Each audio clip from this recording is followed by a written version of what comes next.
have you been a member of the U3A Helderberg? Oh, I joined, must be 10 years ago, so that's about 2012-ish. Why did you join the U3A originally? Originally, my wife was a member, so she joined before me. So I used to see the course list that was circulated, and one day there was a course I was interested in, which was the video production course. And also the Cape Town U3A organises trips around the country, so we went on a Natal Battlefields tour one year, and also to the Kruger with them one year, or the Lowveld. How long have you been chairperson of U3A Helderberg? That was 4 years ago, so that would be about 2016, 2017, something like that. I can't remember offhand. What other committee members are supporting you?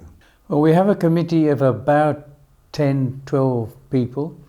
So we have a treasurer, who obviously looks after the money. We have a secretary who takes all the notes at the meetings, at the committee meetings, and then we have a membership secretary who does all the badges, and then we have a Google Mail coordinator who controls all our email addresses. Most people are on email, but not quite all of them. And all of that is coordinated separately. Then we have somebody else looking after the groups, just coordinating what they do there. We have a speaker seeker, as we call it, who tries to get the speakers for the monthly Strand Town Hall meeting. And there's a couple of sort of helpers as well. And I'd better mention Penny, who does the catering. How many members currently with U3A Helderberg? Currently, in April 2022, we have about 1,300 members. 2 years ago, before the start of the pandemic, we had about 1,800 members. So that means about 2/3 of them renewed, and the committee is very pleased at that. I assume there is a membership fee, so what do you spend the money on? Well, the membership fee for the last 3 or 4 years has been 70 rands, in other words, the price of 2 cups of coffee. 10 rands of that approximately goes on printing the badges and posting them to members. The rest largely goes on the events at the Strand Town Hall, our monthly general meeting. So that's hire of the hall itself from the city and hire of the audiovisual equipment and so on and so on.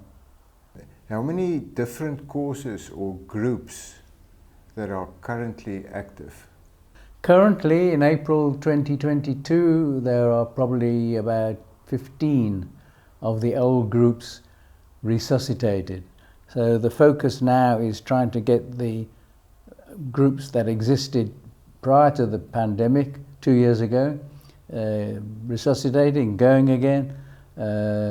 All the time we try and get people to start groups of their own, but we have lost the Strand Library Hall and the Somerset West Library Hall, which we did use in the past for various groups. So we need venues. That's a big of a snag at the moment. What is the most popular activity or event for members? Well, that's easily the monthly Strand Town Hall meeting we have, and we get anything between 200 and 900 people we've had attending those. Any special person or group leader or outstanding achievements? Well, I think we would really have to acknowledge the groups that continued during the lockdown, and those 2 years to April 2022. So that's the hiking group leaders, and also the Wine and Dine, Wolf Linder.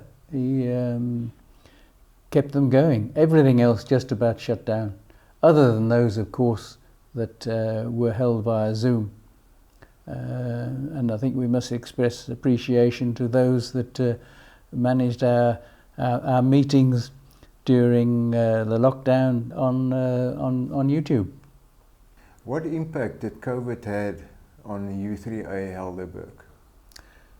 Well, I think on all U3As everywhere it was a total disaster because legally we had to shut down. We weren't allowed to meet face to face anywhere.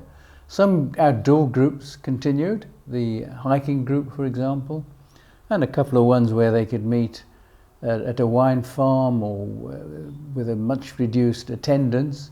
That carried on through the pandemic. How did you cope during the lockdown times? Basically we didn't.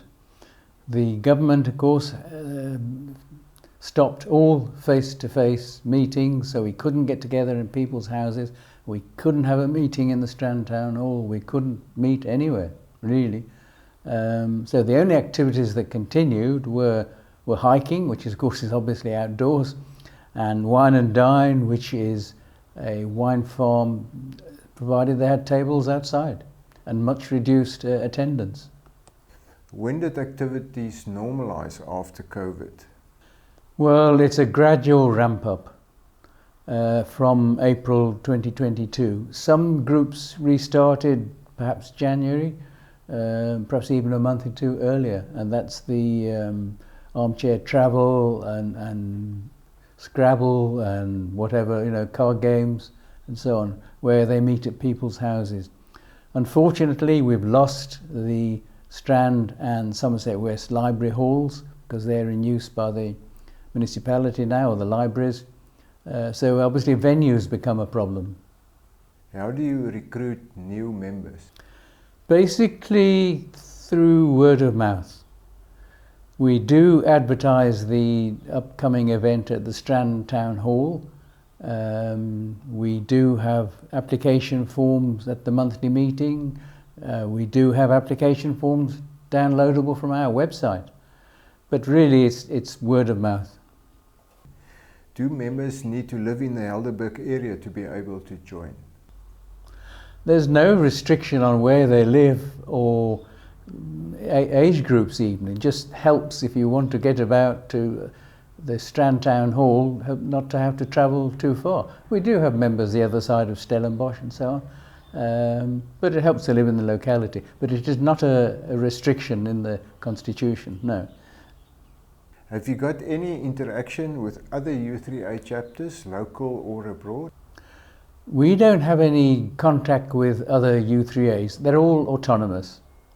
We do meet in the Western Cape once a year. It used to be physically for a spot of lunch as well at a suitable location, rotating.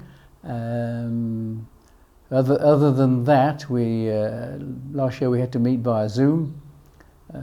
But we are in contact with various questions, and if people want to know this, that and the other. Any new plans for U3A Helderberg? Well, sitting here in April 2022, we're just trying to resuscitate the old plans. In other words, try and get as many of the old groups going again. That's not always possible. Sometimes the people have moved on, but we encourage new groups all the time, but you can't physically go and do it. One snag has been the loss of the Somerset West and the Strand Library halls, which we were able to hire as venues. But that's something we're going to have to live with.